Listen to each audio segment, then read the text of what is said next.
Es klausījos par radio vairāku gadu garumā, iet kādā, varbūt tā ir savdabīga reklāma, varbūt tāda, ieinteresējoša informācija par kādu vīru, šķiet viņš regulāri darbojas Jūrmalā.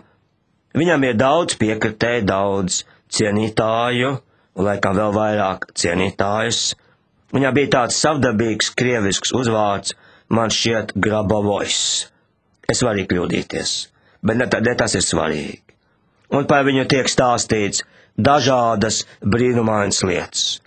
Reiz bija kādas informatīvās minūtes par radio par šo vīru. Izrādās, ka viņš varot pārvietoties laikā un telpā. Ka viņš varot nākotni paredzēt, bet varot arī nākotni pārmainīt.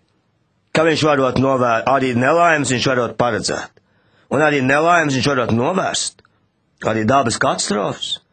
Viņš varot dziedināt nedziedināmos. Un tā tālāk.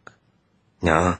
Bet ja mēs tā paskatāmies uz šādu veidu reklāmu, tas taču ir galīgi tālu no Dieva patiesības. Bet daudz cilvēku saka, ok, tas man der. Jā, es eju baznīcā, es lasu Latvijas Luterānu, es lasu Svētdienas rīt, es klausos kristīgo radio, un es arī eju uz šādu veidu pasākumiem, kur šim vīram laikam bija pat 3 acis, un visāds tur interesants lietas bija. Ja? Un cilvēks tikai ziniet bariem.